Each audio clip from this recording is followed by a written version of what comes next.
Okay, so I want to start with the dream scenario. You know the one that's all over YouTube. Oh, I know this one. Yeah, usually there's a guy standing in front of a Lamborghini he definitely rented for the day. And the idea is, you buy a place, furnish it with some decent IKEA stuff listed online, and then you're off to a beach in Thailand while the checks just roll in. The passive income dream. The classic mailbox money pitch. Who do- It's a beautiful lie, isn't it? It really is. And for a while, a lot of people thought short-term rentals, Airbnb, were that ticket. But then reality just smacked them in the face. Mm-hmm. You're dealing with 2 a.m. parties, broken toilets, neighbors calling the cops, Yeah. turnovers every 3 days. It's not passive. It's a full-on hospitality job. It's a grind. I mean, you're basically a hotel manager, but without any of the staff. Exactly. So everyone starts looking for the exit ramp. And the industry kind of points them to this Goldilocks zone: corporate housing, midterm rentals. And the pitch is perfect, right? You get business travelers, they stay for 3 months, they pay a premium, and allegedly they don't trash the place. Allegedly is doing a lot of work in that sentence. It sounds like the antidote to Airbnb burnout, the perfect middle ground. Right. But we're looking at some source material today from an industry vet, Jorge Garcia, that suggests this perfect middle ground is actually a minefield for anyone who's not prepared. I wouldn't go so far as minefield, but it is a totally different beast. Garcia outlines these 5 specific traps. And the thing that's fascinating is they aren't really mistakes you make. They're just fundamental features of the business model itself. That's the part that really stuck out to me. He's not saying don't do it. He's saying if you treat this like it's just a long stay Airbnb, you will fail. Precisely. We are talking about a total mindset shift. This isn't really about hospitality anymore. It's about logistics. And if you don't get that shift, those Goldilocks profits can turn into huge losses, like really fast. Okay, so let's get into the weeds. Trap number 1. Garcia calls it the shock of demand, or maybe the lack of it. This is where the Airbnb hosts completely panic. I mean, if you're used to Airbnb, you are addicted to that ding on your phone. Oh yeah, the booking notification. It's a constant dopamine hit, right? A Yeah. booking for next Tuesday, an inquiry for the weekend. It's this feedback loop that tells you immediately if your pricing is working. Right, because people are always traveling for fun. Leisure travel is fluid. If I can't go this weekend, whatever, I'll go next weekend. Exactly. But corporate housing, it's binary. It's just silence, silence, silence, and then bang, you're booked solid for 4 months. And that silence in between is just terrifying. It's what he calls the panic cycle. And Garcia describes this perfectly. Let's say you've got a unit near a hospital, you're expecting traveling nurses, but then maybe the hospital freezes hiring for a quarter, or a big construction project gets delayed by permits. Suddenly, your phone just stops ringing. And the Airbnb reflex is to immediately drop the price. Right. Oh, nobody's booking at $3,000. Let me drop it to $2,500. And that is the single most fatal mistake. Because, and this is the key insight from the whole text, corporate housing is project-based, not leisure-based. Okay, break that down for me. What does that actually mean for the landlord who's sitting at home sweating bullets? Okay, so if you want to go on vacation to Paris and the hotel you want is too expensive, maybe you wait a month. A discount might tempt you to book. Sure. But in corporate housing, if the bridge isn't being built, the engineer does not need a bed. It doesn't matter if you drop the rent to $50 a night. If the project isn't happening, the demand literally does not exist. Wow, that's actually kind of haunting. You're saying a discount can't create demand in this business. Correct. You are completely beholden to external timelines, construction schedules, insurance claims, corporate relocations. You can't coupon your way out of a stalled project. So if you can't force the phone to ring by dropping prices, what are you supposed to do? Yeah. Just sit there and panic. No. You diversify. Garcia calls it working broader, not harder. You need to understand a little bit of portfolio theory here. Oh, okay. Getting into fancy finance terms. What does portfolio theory look like for a landlord? It just means you don't bet everything on traveling nurses. You stack your lead sources.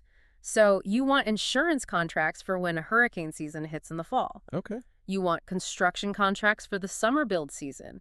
You want corporate relocation contacts for year-round transfers. When one sector cools off, another one usually heats up. So it's all about hedging your bets. Exactly. If the hospital isn't hiring, maybe the local tech company is bringing in a bunch of interns for the summer. If the tech company is quiet, maybe there was a fire in an apartment complex, and now insurance companies need to house a dozen displaced families. You build this web of sources so that the silence never lasts too long. Okay, that makes sense. It's active work to set that up, though. It's Yeah. not just post on Zillow and wait. No, it is not. But let's talk about what happens when that silence does hit. Because even with a great portfolio, you will have vacancy. And this brings us right to trap number 2, the emotional toll. Garcia talks about the newbie spiral. I mean, I felt this just reading about it. Why does vacancy in corporate housing feel so much worse than in a regular rental? It's the math, pure and simple. If you have a long-term unfurnished rental at, say, $1,000 a month, the vacancy is annoying, but fine. Right. But corporate housing, you're talking about much higher rent, maybe $3,000–4,000 a month, plus you've spent $10–20 grand on furniture, you're paying for all the utilities, the high-speed internet, the landscaping. The meter is running, and it's running fast. When that unit sits empty, it doesn't just feel like a missed opportunity. It feels like you are actively bleeding cash. It feels catastrophic. And that feeling leads to really bad decisions. It leads to the spiral. You're obsessively checking the listing 5 times an hour. You're tweaking the price by $5 every single morning. You start second-guessing your entire business plan, all because of 2 weeks of silence. It's like watching a stock drop and then panic selling right at the bottom. So what's the mental shift? I mean, how do the pros handle looking at an empty calendar without having a meltdown? They understand the fundamental trade-off. You are trading frequency, which you get with Airbnb, for stability. You are not trying to be full 365 days a year. That's just an impossible metric for this model. You're trying to be profitable over the long haul. And this is where that term conservative underwriting comes in, right? Yes, and let's unpack that because it sounds like a bunch of banker speak. Please do. All it means is you build a buffer into your math from day one. When you calculate your potential profit, do not assume 100% occupancy. Or even 90%. Assume 80%, maybe even 75%. So if the numbers only work if you're full for like 11 and a half months out of the year, it's a bad deal. It's a terrible deal. If you need 95% occupancy just to cover the mortgage, you are going to have a heart attack. Pros have reserves. They know vacancy is coming. They treat it like inventory sitting on a shelf, not like a personal failure. Vacancy isn't failure. I think I need to get that tattooed on my forehead. Okay. Let's move to something a bit more tangible, the furniture. Now, this is the part I'd actually be excited about.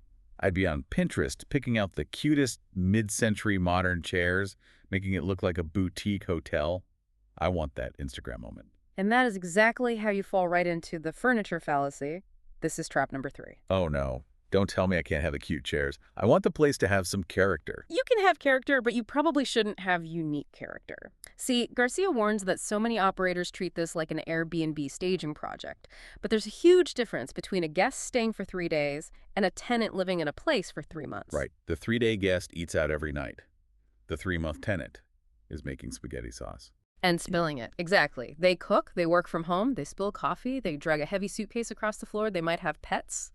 They are living there. And if you over-design, if you buy these trendy, unique pieces for every single unit, you are killing your ability to scale. Because if a chair breaks, I have to go find that one specific vintage replica again. Right. Let's say you bought this beautiful, discontinued dining chair from a flea market because it looked amazing. A tenant leans back, snap, it breaks.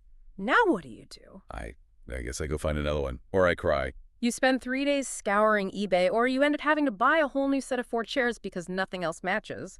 That's a unique furniture tax. Garcia argues for, like the Henry Ford model. You want the same gray couch, the same durable dining chairs, the same queen mattress in every single unit you own. Wow, Yeah. That sounds so incredibly uninspiring. Be boring. It's profitable, though. He advocates for standardization. Think about replaceability. If a tenant breaks a dining chair in Unit A and you have a spare from the exact same set in your storage unit because you bought 10 of them in bulk, you fix the problem in 20 minutes. You turn what could be a 3-day headache into a 20-minute task. Precisely. You aren't winning design awards here. You are winning back your time. It turns the furniture into a repeatable system.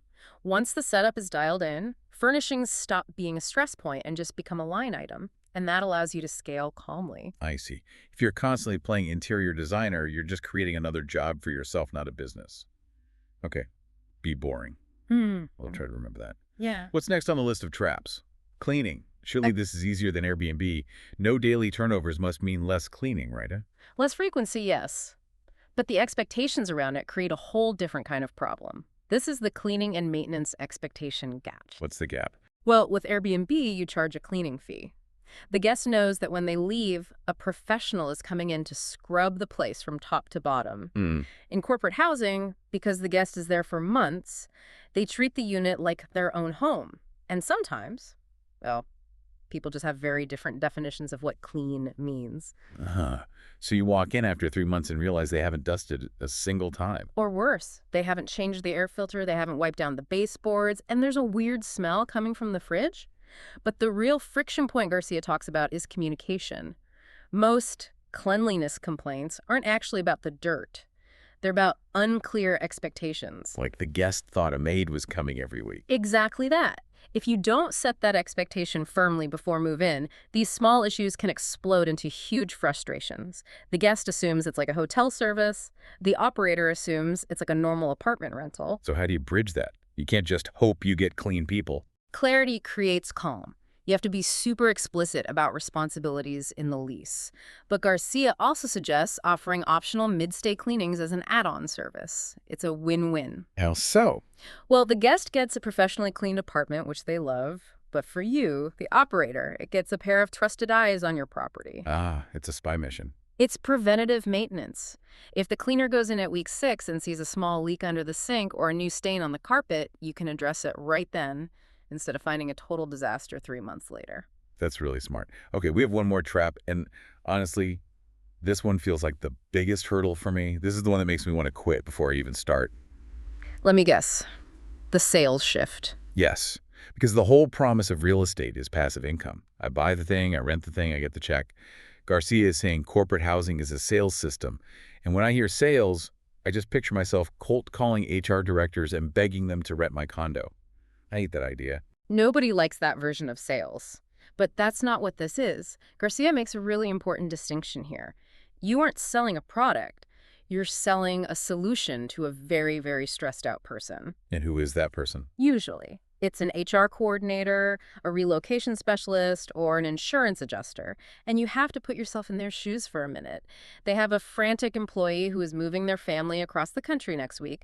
That employee is stressed, their kids are crying, and they need a place to live, like, now. And the HR director just wants that problem off their desk. Exactly. They don't care about the thread count of the sheets or the vibe of the decor. They care about one thing: housing handled. That's the phrase Garcia uses. They want to know that if they send you a check, their employee will get a key code, the Wi-Fi will work, and nobody will call them complaining about anything. So you're not selling the apartment. You're selling reliability. You're selling peace of mind. Bingo. And this is why the hobbyist mindset fails so badly here. If an HR director emails you at 10 in the morning and you don't reply until 6 p.m. because you were at your day job, you lost. They've already booked with the operator who replied in 10 minutes. Speed is the currency. Speed and professionalism. Think about it. Does your invoice look like a proper corporate PDF, or is it a text message asking them to Venmo you? Oof, yeah, that's a big difference. You have to speak their language. They are at work. You need to be at work too. If you can do that, if you can be the easy button for that stressed out HR director, you don't really have to sell anything. They will just come back to you every single time they have a need. So it's not persuasion, it's just competence. And competence is shockingly rare. Be competent and you win. So let's bring this all together. We've got the silence of demand, the emotional roller coaster of vacancy, the temptation to overdecorate, the cleaning confusion, and then this realization that you're actually a salesperson. It feels like a lot of work for passive income. It is a lot of work. But let's zoom out. Garcia insists this is still a great model. And the synthesis here is that corporate housing isn't truly passive. Not in the beginning, anyway. It is, however, calmer than Airbnb and way more flexible than long-term rentals if you treat it like a real business. It seems like the common thread through all these solutions, diversifying leads, standardizing furniture, clarifying expectations, it's all about building systems. Exactly. Predictability comes from systems. If you have diverse leads, the demand becomes more predictable. If you have boring standard furniture, the maintenance costs become predictable. If you have emotional discipline and cash reserves, your reaction to vacancy becomes predictable. And that predictability is what actually creates the lifestyle freedom everyone's chasing in the first place. Right. You can't have freedom if you're panicking every time a project gets delayed. The freedom comes when you trust that the machine you've built works, even when it hits a bump in the road. It's the difference between riding a roller coaster and driving a train. The train might be more work to set up, but I'd much rather be the conductor than the passenger screaming in the back. That's a great way to put it. So, as we wrap up this deep dive, we want to leave you with a thought to chew on. We've talked a lot about the stress of running these businesses. So here's the question. If you are currently stressed by your rental business, whether it's Airbnb or corporate housing, is it because the market is actually bad? Or is it because you are trying to run a project-based business with a leisure-based mindset? Ooh, that hits home. Are you trying to apply vacation rules to a business trip world? When you finally align your mindset with the reality of the asset class, a lot of that stress just evaporates. Something to think about before you go out and buy that next velvet couch. Thanks for listening to this deep dive into the truth about corporate housing. We'll see you on the next one. Take care.